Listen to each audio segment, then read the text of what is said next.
Yeah, welcome everybody to this talk. I hope you're all feeling a little bit awake still after lunch, and hope I can tell you something interesting here. The talk is about Stratosphere, or how big data looks tiny from Stratosphere. My name is Stefan Ewan. This is work that has been done at TU Berlin, in large parts together with my colleague Kostas Zoumas. And yeah, let me tell you a little bit about Stratosphere as one of the next generation data analytics platforms and what makes it unique. A few words about me. I'm, as I said, from TU Berlin. I'm a PhD student there. The slide says last year PhD student. I think actually last month or last week or so would be even more accurate.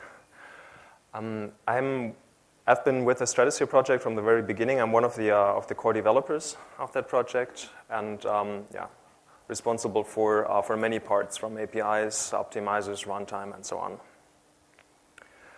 So what is Stratosphere? For all of those who have never heard about Stratosphere, Stratosphere is a general-purpose analytics platform, a distributed one. It runs on a single laptop, but also on large clusters. It is not built on top of Hadoop, but it uses HDFS and Yarn. It integrates nicely into the Hadoop ecosystem. It's built with what we call next-generation use cases in mind, use cases from the fields of graph processing, graph analysis, machine learning, and analytics like SQL, but also beyond SQL, with data models that are hard to use in SQL. And a big focus of Stratosphere is to make it very easy to use, to not give the programmer low-level primitives, but rather high-level, powerful building blocks. Okay, a little bit about the project status right now. I mentioned it. It started out as a research project in the Berlin area. That was, almost 5 years ago now. It is by now an open source project. So half a year ago, we actually started after we saw that the whole thing is actually working out very well, and we saw actually initial interest in people using it. We started pushing it out into the open source. And we actually found more and more people becoming interested in that. So we're right now doing first pilot evaluations with a couple of companies. You might recognize some of the logos. So for example, Deutsche Telekom, the parent entity of T-Mobile, or ResearchGate, which is a scientific social network in Berlin. There are the various other startups. We're trying it out with some more established companies also. We've recently been accepted to Google Summer of Code as a mentoring organization, so we're working with various students there. And actually last weekend, we submitted a proposal to the Apache Incubator to make Stratosphere an incubator project with a collection of mentors from various Hadoop companies. So Alan Gates in the back there was championing the project. And from the we've put out the latest stable version 04 in January, and we're pushing out the next version 0.5 fairly soon. And let me tell you a little about what's going to be in there. So the general tune of Stratosphere is that it is a hybrid between database technology and MapReduce technology. So what we were trying to do is we were looking at the things that the database world did actually very nice, and there are a couple of really good things about that. The overall tune of declarativity. You write more what you want, not exactly how the system should really execute it. On the other hand, the MapReduce world has also some very good aspects that can actually be complementary, even though they're not always used in a complementary fashion. The first-class support of UDFs, schema on read, scalability, the ability to express use cases that go beyond the operations that are available in the relational algebra, and so on. So Stratosphere positions itself as a hybrid, and it adds some of its very own aspects. So it has a very unique way of processing iterative algorithms, for example. From a bird's eye, this is what the system stack looks like, roughly the software stack. So on the lower levels, as I said, it runs, for example, on top of Yarn and HDFS. It runs on top of other resource providers and on top of other storage systems as well. So you can use Stratosphere without any Hadoop. It's not sharing code or dependencies with Hadoop in its core, but of course, it's a very common use case to have a cluster that is where the resources are managed by Yarn, the data is in HDFS, so we made sure that these things really play nicely together.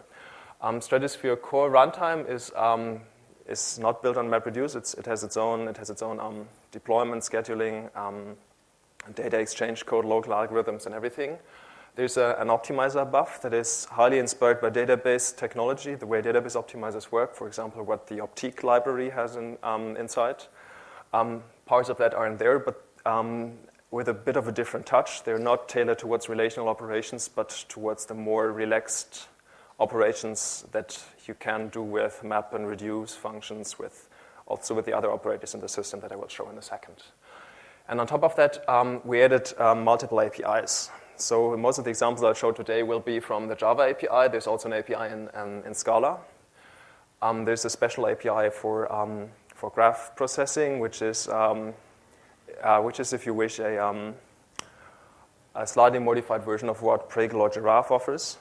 We have a scripting language for semi-structured data, and there are other APIs for Python and for SQL under development. And the whole architecture, the way we build it, makes it comparatively easy to actually add APIs because you don't have to worry about really operators, about optimization, and so on. This is all abstracted in a generic fashion. All the APIs really need to do is somehow map what you write in your API, in your language, to the core primitives that the system, the optimizer, and the runtime understands. If you can map that, then you have a new API. The key features of Stratosphere in one slide, the features where I would say those differentiate Stratosphere really from other systems that are out there right now. They got to be incomplete if they're to fit on one slide, but those I think are the four biggest aspects. So first of all, easy to use developer APIs. So we made an effort to actually create an API that fits into Java and still is concise and type safe and allows you to be on a more logical level than on a physical level. So you tell the system not every detail of exactly what to do when, which data to cache and keep in memory at what point in time. And a big part of that is actually having an optimizer under the high-level language, which comes to the second part. Core parts that the optimizer takes care of is, for example, if you write in the API something like a join function or so, the system will take care of figuring out whether it's better to execute this as let's say, a map side join or a reduce side join. It will take care of operator chaining for you, and in case where you write iterative algorithms, it will take care of figuring out what is loop invariant to cache in memory. And it actually can also try and push work out of the loop in iterations. The runtime of Stratosphere is a runtime that is, after I've talked to a few Hortonworks people yesterday, I would say it has a lot of similarities with what Tez is doing. It's not Tez right now. It's right now something we concocted ourselves. It runs stacks of operators. The operators are all implemented to work in memory and out of core, so it starts using as much memory as it can actually get, and if it doesn't get any more, then it gradually goes to disk, so it doesn't give up. And one thing that is, I think, fairly unique is that it is, right now, it's really streaming data between operations, so you deploy a few operations, and they can really be online at the same time, and data is streamed through them. And another thing that I mentioned a few times already, it has really deep support for iterative algorithms. So they're embedded in the API as explicit constructs. They're embedded in the runtime as special constructs. And Stratosphere has a very unique flavor of iterations that we call delta iterations, where you can base work of a subsequent step on a previous step and just incrementally refine results rather than doing in every step everything again. Okay. Let me show you in some more concrete examples what these things look like. So, this is the infamous word count example as you would write it in Stratosphere's Java API. It is, as a brief notice, it's the new Java API that we're rolling out with 0.5. It is right now it is in a usable state, but it has not been released, so it's in the snapshot version of the open source. It's not in the release version. The paradigm is it's transformations on data sets. So the central construct is data sets of elements on which you apply operations like flat mapping and mapping, reducing, joining, and so on. You can actually see that we embedded a lot of constructs that are known from the world of SQL also directly in the language, and that we're not really relying on something like key-value pairs. So this is a special case where we say, here's an example where you work on tuples. In this case, it's a two-tuple, so you can think of it as a key-value pair if you want, but you can, of course, also use other complex objects there. If you work with tuples, for example, you can just say, okay, group this on a certain field, aggregate it over another field. You're not restricted to working with tuples or with any, let's say, writables or so, as in the Hadoop world. You can really throw in arbitrary POJOs. In constructs like group by and aggregations, you can also submit other functions that say, okay, here's a function that really grabs the key from the object that I want to group on, and so on. And to the very end, I can actually give you a preview of the next thing that we're working on, which is actually logical addressing of the fields. I said before, we also have a Scala API. I don't want to walk you through a lot of Scala code today here, but just as a brief impression, this is the same example in Scala. It follows the same basic paradigm as the Java API, but yeah, with a neat, concise lambda support and the type inference, this again looks a little bit more concise. And like in the Java example, you don't have to work with any special objects, but you can work with basically arbitrary objects. The system doesn't use a general purpose serialization framework behind. I'll talk about that later. It actually takes a look at the data types you throw in there, and then comes up with a very special way of handling it during runtime. So that actually means also that if you write such a code, you don't have to register your data types with a certain serialization framework or so in order to support them efficiently, but it really works transparently out of the box. Okay, all of the APIs that goes for both Java and Scala here support a very rich set of operators. Operations like map and reduce are well known. Also operations like join and co-group, union, cross for Cartesian products, iterate and iterate delta. There are a lot of derived operators from these operators like flat map, filter and project, aggregation, duplicate elimination, various flavors of joins, outer joins, inner joins, and so on. And also operations that follow different paradigms. So while those are, if you wish, operations that transform data sets of records, for example, the vertex-centric graph computing follow a different paradigm. You don't work on sequences of records, but you work on vertices and neighborhoods. So you can actually drop them into the program and following certain rules. The programs themselves can be fairly flexibly assembled. So you start out with data sources. Those can come from files, or you can just throw in a collection or so to start with, apply operations.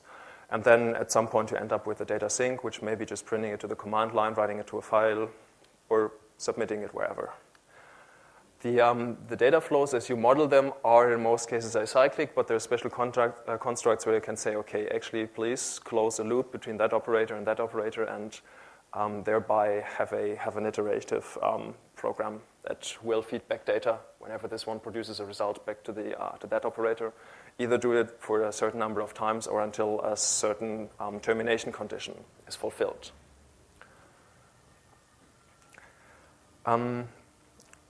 I'd like to walk you through one example here to motivate what the API and especially the optimizer that we put below the programming API can actually do for you. So this is, I hope I'm not throwing too much code at you, and I hope you can actually read it also from the lines further back. This is an example of joining a few tables and then running an aggregation after that. So the tree-like representation of the relational construct that's equivalent to that would be taking a table called large, a table called medium, joining in a table called small, and then running it through an aggregation. So in this case here, we're just creating the tuple data sets from our current environment by reading some CSV files. And then we're joining the large data set with the medium data set. These are the conditions on the keys. So here I'm again using the tupled variant because this is natural for a relational example. So the third column with the first column, you can drop in a function that says for all the two matching tuples, how do I create actually the resulting pair? If you don't do it, then it will really forward pairs of records. So in this way, you can throw in a projection.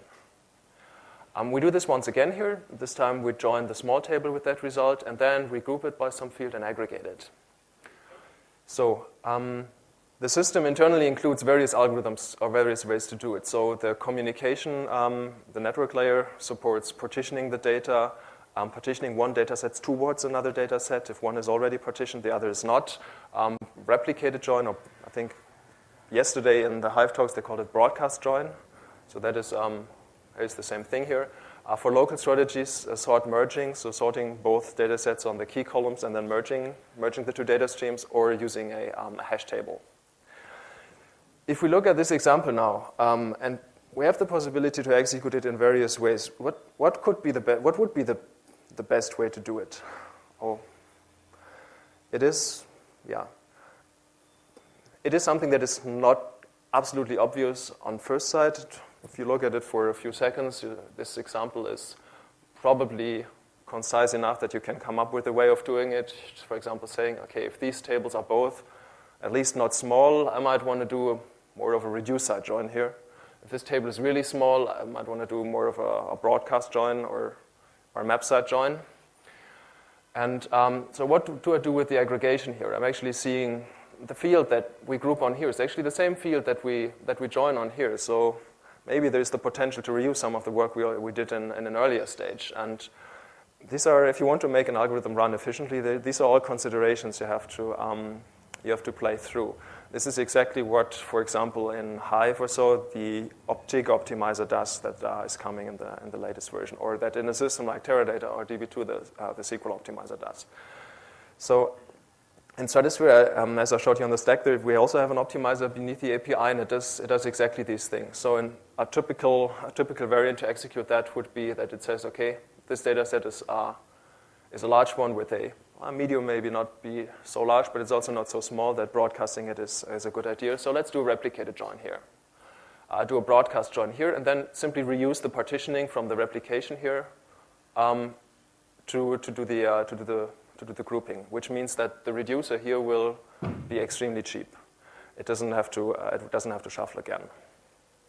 So those are things that the optimizer does for you. In that sense, you can start writing code that is mixing, let's say, SQL-like functionality with UDFs that go beyond what SQL can express. You can really mix them in a nice, concise fashion, and you get a lot of the benefits that you still get from the SQL world. So, and I think this is really one of the directions that we see for Stratosphere going for areas that are beyond SQL, applications that are hard to do with SQL, or where you would end up actually mixing SQL with so many UDFs that you go from relational to Java, back to the relational, back to Java, and so on, so often that it's not fun anymore. So where you really say, okay, I want to be in a context where I have the full power of a programming language. I can really use the UDFs in a type-safe way and in an elegant way to embed them. But still around, I have quite a few of those operations that I need to do to prepare, which are actually relational style.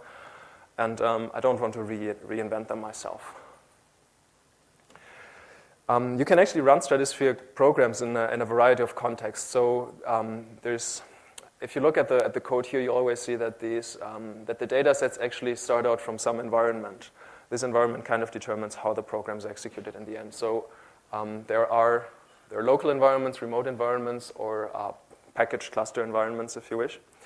The local environments actually spawn in the same JVM where you write the program and you call the main method that just spawns some background threads and actually run it in parallel. This is a very nice thing for debugging because you just debug it like any other Java program. The remote environment takes the program. You point the remote environment at some cluster with the host name and the port where the master, the application master, is running, and then it takes the program, serializes it, and throws it onto the cluster. Or you can, in the style of Hadoop, take the program, package it into a jar, put it on a cluster, and submit the jar package program via command line script. Okay, a few words about the runtime. I'll try to keep this short.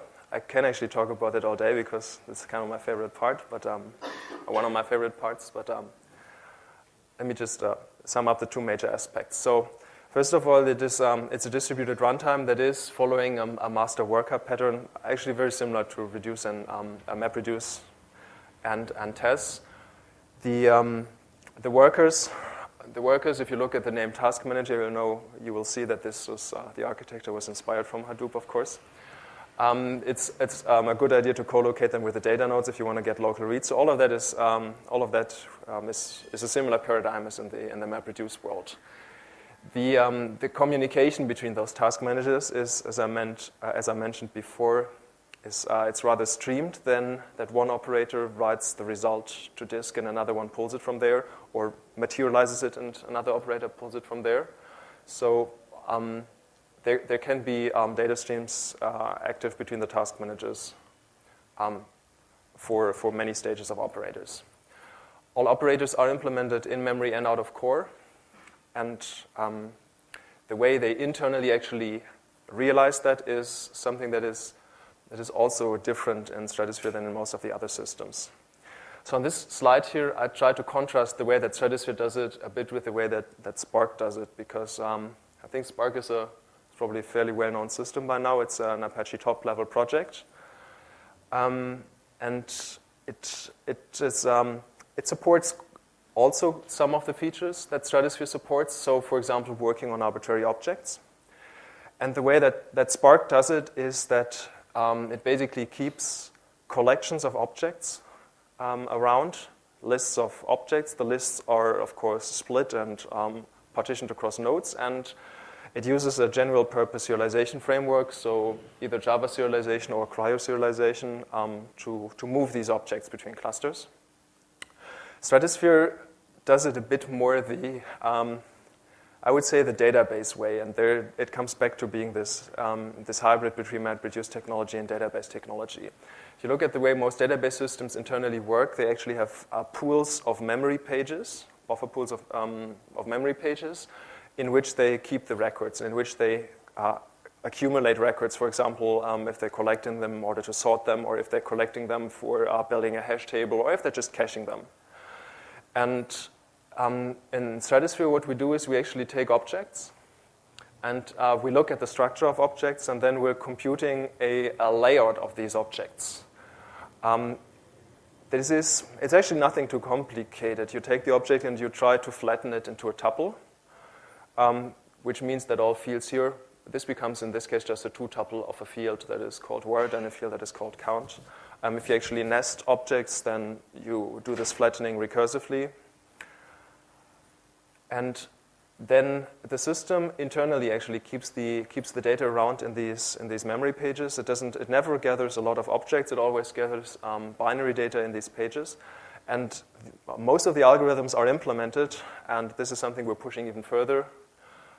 Most of the algorithms are implemented such that they actually work efficiently on this binary representation. So you really don't have to go and say, okay, here's my object, here's my data that corresponds to the object, turn it back into an object, then, for example, compare it to another object if I want to sort it, but do the comparison as much as possible on the binary data directly. And these, for that, it, for example, normalizes strings and numbers in order to bring them into representations where you can really directly compare bytes to make decisions and so on.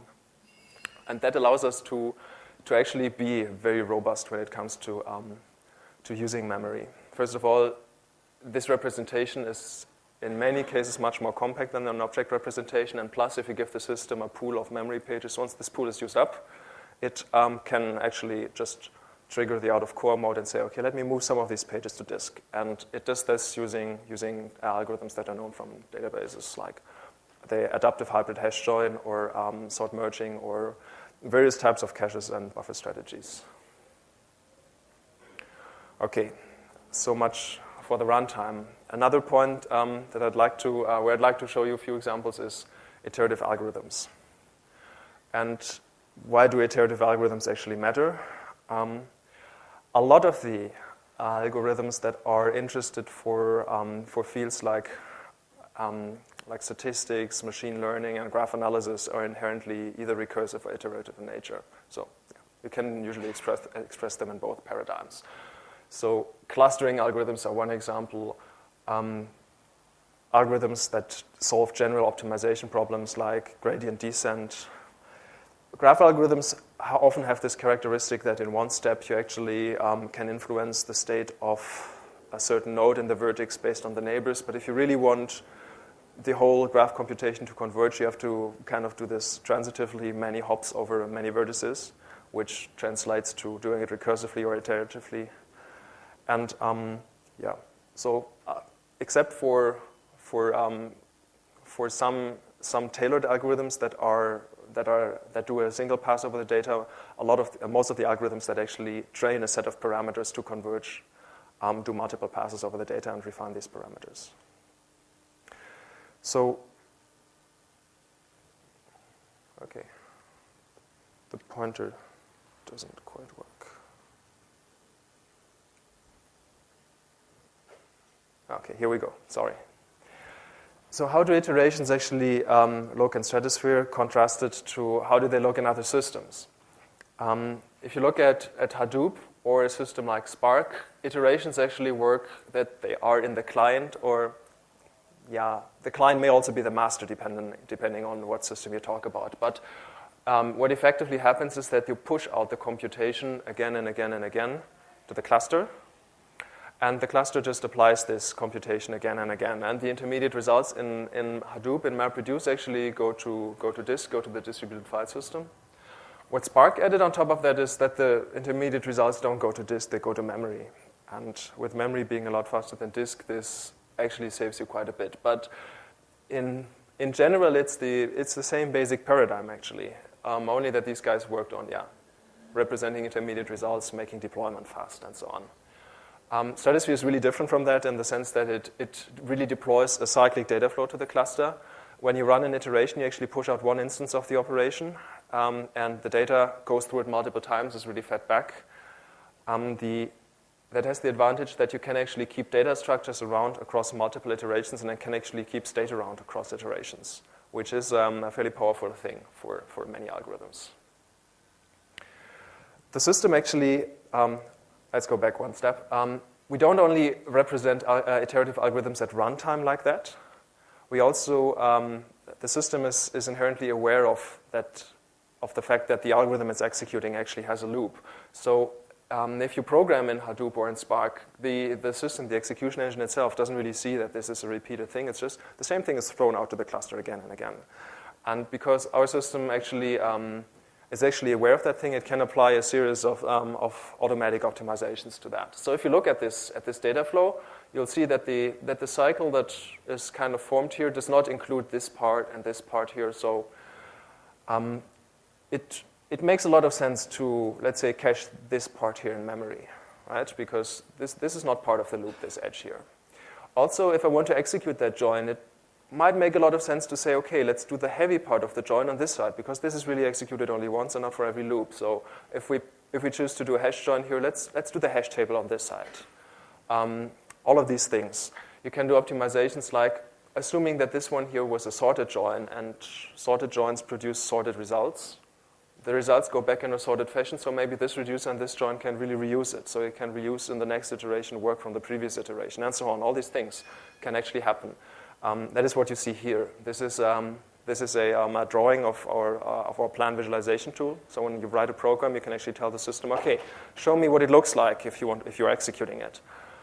The green boxes here are the UDFs that you write, and the gray boxes are what the optimizer fills in as intermediate strategies. So you can see it decides here to sort data, here it partitions data and sorts it, and then caches the data. Between this reduce function and this, also match was our deprecated term for join. So it's actually called join now. This is an old screenshot. Between this reduce function and the join function, you actually see that the data is simply forwarded. There's no sorting, no shuffling happen, and so on. So this is where the system figured out this result can be reused here, this partitioning and the sort order.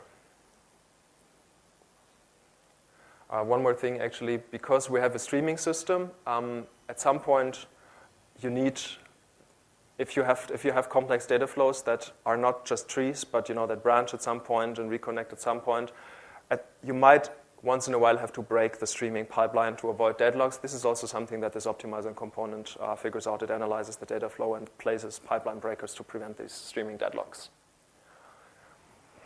So what can you actually do if you have iterations natively embedded in a system? You can mix and match certain paradigms from different schools of analysis.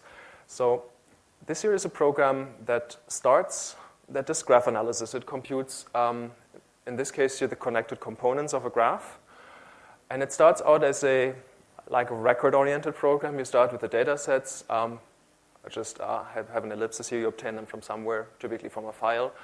On the set that represents the vertices, the state of the vertices of the graph, assume we run a map function that says, okay, I initialize my first state, and this function can be an arbitrary map function. And on these vertices, I can now just drop in an operation like a vertex-centric iteration, where I give it some functions. Like in Giraffe, a function that updates the vertices, a function that sends messages between vertices. I give it a set of edges to say, okay, here is what connects my vertices, and then you run that. And we'll actually internally run something that is very similar communication-wise to, or in the way it moves the data around, it's very similar to what Giraffe implements, which is actually just a special case of this iteration construct that we have in the system. And few words about these delta iterations that I hinted at earlier. The idea of delta iterations, or the motivation for delta iterations, comes from the observation that in many of the iterative algorithms, you don't do the same amount of work, of effective work in every step. So if you think about exactly that graph problem that I showed you, that I was talking about before, thinking about the connected components of a graph, if you model the algorithm in the way that every vertex tells the neighboring vertex about which component it belongs to, and you just, in every step, you propagate that information from every vertex to the neighbors, it transitively propagates through the entire graph over time. In that problem, for example, and it's the same in many other problems, a lot of the vertices find their converged state fairly early. So in this case here, I think that's a graph from the billion triple challenge. Most of the vertices are converged after 12 iterations, but in order to really figure out the entire state, you have to go through 34 iterations, although the last ones actually run just in a few milliseconds because they only do a little bit of work that is based on how much changed in the previous iteration. And if the previous iteration didn't change many vertices, then logically the next iteration doesn't have to change a lot of things. So this actually gives you great speedups for iterative algorithms. Let me skip over optimization. I think I mentioned a lot of that. I was talking about the other things. If you want to try out Stratosphere, there's a lot of resources on the website. The website is stratosphere.eu. It has tutorials, quick start guides. Here's 3 ways of getting started. Just setting up a project, including a Maven artifact, and you can immediately run programs in a local way. If you have a yarn cluster, it's just downloading an Uber jar, which contains Stratosphere, all the Stratosphere classes, and there are scripts in there that actually pick up the yarn application master from the environment and so on, and bring up a Stratosphere cluster through yarn.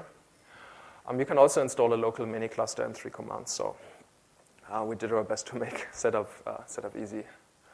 The website has a few walkthrough examples. It's unfortunately not quite as much as the Hortonworks sandbox offers these days, but there are a few examples. For example, here are clustering and some scripts to actually visualize input data, output data, just to get a feeling of what it is to program in your Stratosphere.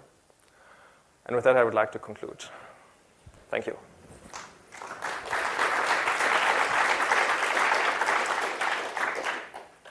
I think we have a few minutes for questions left, if anybody has. Yes, please. What about testability?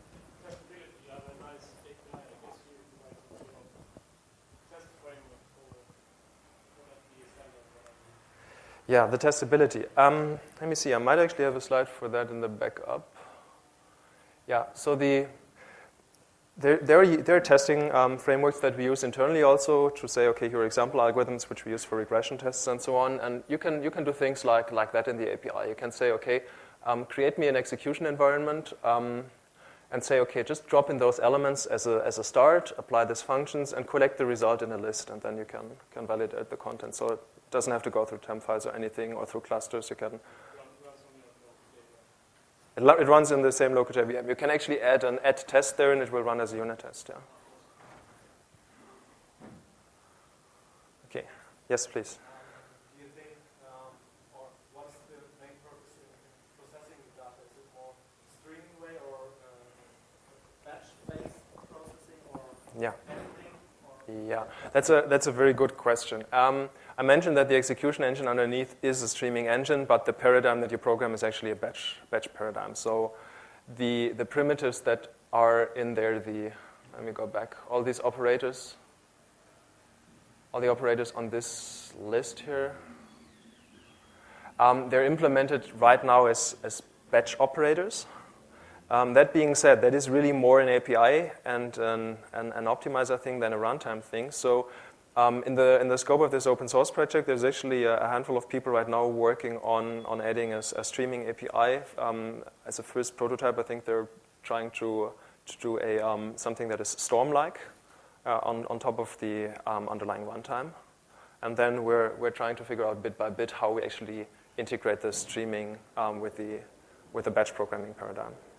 So what is right now out there is batch. Any other questions? Yes, please. How would you verbally put yourself or the project on the map of technologies or stacks around? How would you compare it? Like, could you before decision to pick different technologies? Like, would you tell what's on the stack and how would you sell yourself? Okay, that is a very good question.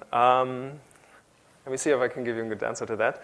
I would say that the way we position ourselves goes back to what I said before. It's various use cases. It's a very expressive system. Obviously, we're not trying to position it as one more of the SQL implementations or so. There's a lot out there with Hive and Impala and Drill and so on. So what we're going for is programs that do beyond SQL analysis. That have parts where you say, okay, I need to actually, duplicate, eliminate, join, aggregate, so some data sets, but also some core part is working on nested objects. It's working with functions that I just cannot express in SQL, general group at a time operations, iterative algorithms. So mixing and matching that. Being able to say, okay, I have a pipeline where I start also with some records that are clean, and then, for example, in order to do true duplicate elimination, fuzzy duplicate elimination, I do some blocking, and then I need to, transitively combine these blocks, which is an iterative algorithm. So really write this in a concise way in one API. That is the main thing that the system currently supports. That being said, there's other things under development. So. There's somebody working on a SQL implementation, so mixing and matching graph computation and record-oriented processing is, for the system, not very different than mixing such an API with some, drop in some SQL statements or so. Yes, please.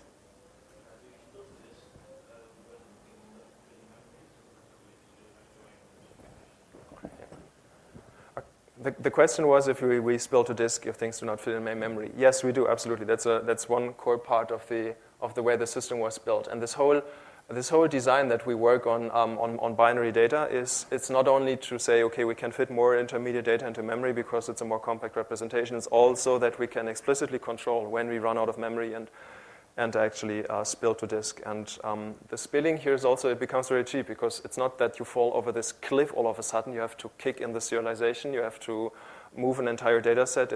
All these algorithms work gradually. So for example, if the hash table becomes 10% larger than the main memory, then roughly maybe 13% of the hash table go to disk and not the entire thing.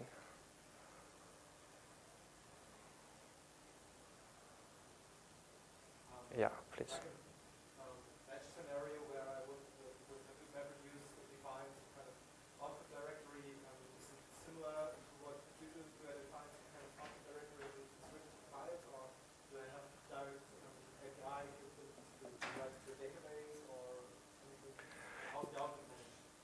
Yeah, so the output is, in that sense, it's very similar to MapReduce. The output is through output formats, and the input is through input formats. So there are a lot of different input and output formats that can read from databases, that from files that write to files, or actually write back as an insert query.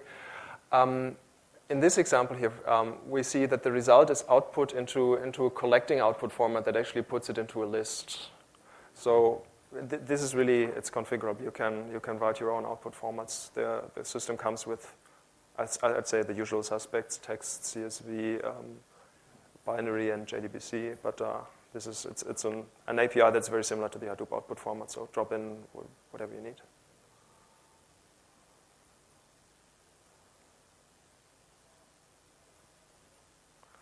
All right. If there are no more questions, then thanks, and I make space for the next speaker.